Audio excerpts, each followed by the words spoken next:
The thing, here's today's lineup.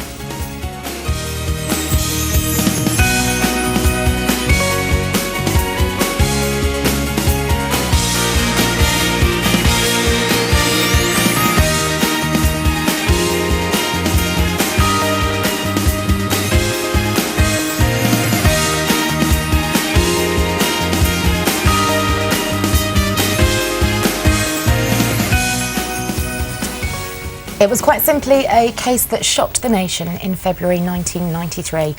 Two-year-old James Bulger was abducted whilst shopping with his mum. Just 2 days later, his tortured little body was found on a local railway line.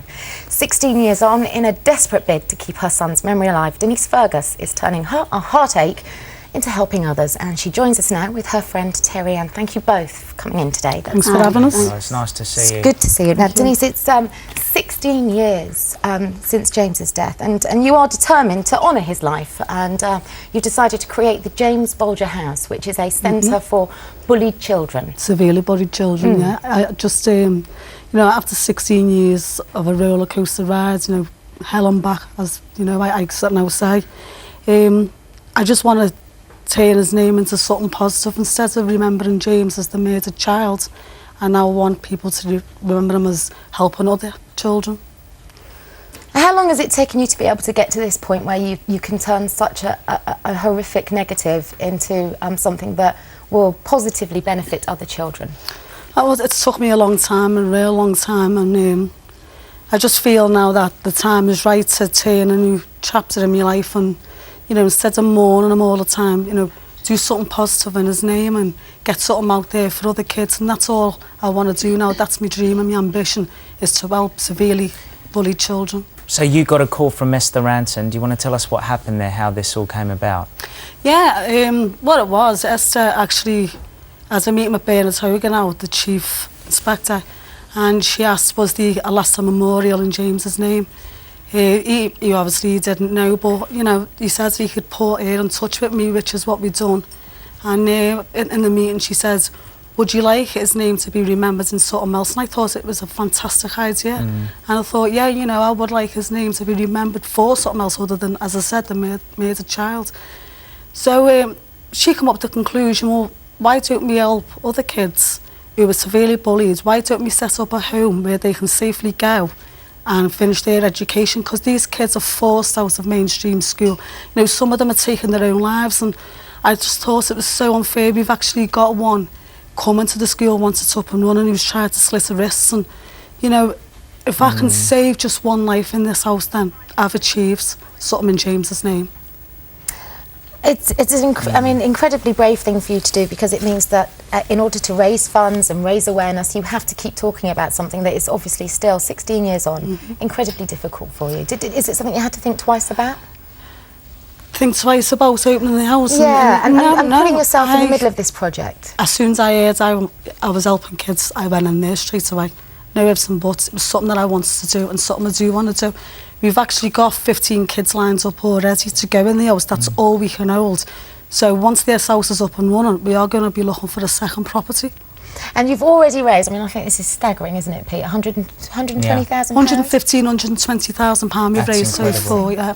Well, you're going to raise a lot more because of what's coming up, which we'll talk about in a minute. But how did you guys become friends, you and Terri? Get a phone call from Steve and Linda, our friends who's been fundraising with us, and asked me to go to Terri Ann's house because these had put a song together with a group of local artists. So me and my husband and kids went to Terri Ann's house, and she said, I just want you to have a little listen to the song before you agree on anything.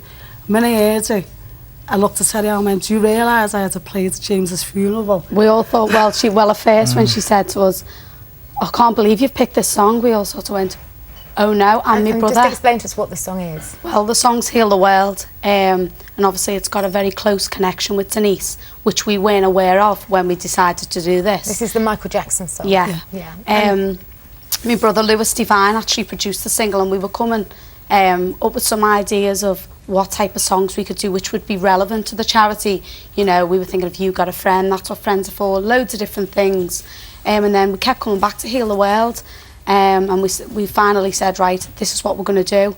And we invited Denise down then to listen to the final product. And when she actually said, can't believe you've picked this. All our faces dropped and thought, oh no, it's took us so long to get this together. And we said, why? She said, because this was played at James's funeral and it means so much to me. So then that made it all the more reason that we needed to go for this and make Heal the World the song that took James's memory forward. And what makes this interesting, obviously, you picked Heal the World and then you had to get Michael Jackson's approval, is that right? And it was you really, did. yeah, it was really strange because Michael Jackson had a connection with Denise 16 years ago when the tragedy happened. He sent her a basket of flowers and a lovely letter and a poem of Child of Innocence, didn't he? So we, you know, just out the blue, I mean, to get a letter off a legend like Michael Jackson all them years ago was amazing. And then in May, when we decided to do the single, we were only originally going to do the single just for charity events, you know, just do it on a small scale and just make extra funds for the charity. And in the end, we got obviously a UK release, which we had to get the rights then off Michael Jackson's people. Well, we've got a clip of the video for the single. This is available in your shops and online on Monday, is that right? It certainly is, yeah. This is it, Heal the World. Heal the world, heal the world, make it a better place, for you and for me and the entire human race. Yeah, people dying, if you care enough for living, make a better place for you and for me. Now, that single's obviously out on Monday, but you can download it now, can't you?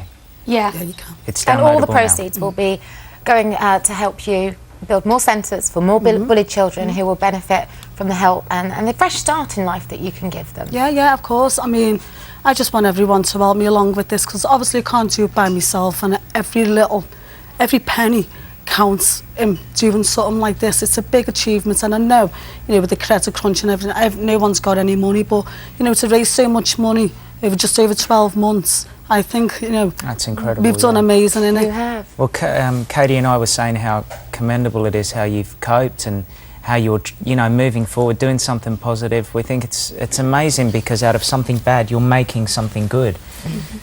So, Well, as I say, I just want James's name to be remembered for something nice now rather than something horrid. How's it helped you, Denise? You know, how are you healing from this? Well, it's given me great pleasure knowing that I'm helping other kids. I mean, that's all I'm aiming for now, just to help them. And I feel a lot better in myself. I've just got over a flu, so that's why I'm talking a bit funny. But I do feel a lot better in myself, knowing that I'm actually getting up and doing something in his name. And James would have turned 18 this year. Yeah. How did you mark that day? We were actually at the cemetery and we did let off 18 red balloons, which was a bit of a nightmare because we had the kids in the back of the car, 18 red balloons that were popping like mad, and I'm terrified of balloons anyway, but the day went well. I mean, it was a quiet one. I didn't want anything too big. You know, I thought, you know, to celebrate something like that, he should be here, but he wasn't. So we just had a quiet day with friends and family and quiet day. Yeah. well, I think everyone needs to get behind you and support this and thank get it to you. the top of the charts. So, Thank you. wish you all the best Well, with we that. really do wish you all the best and Thank you. continued success with your fundraising. Thank you very much for coming Thank in you. today. Thanks for Thank having you, us. guys. Okay, time for a break. We'll be back soon.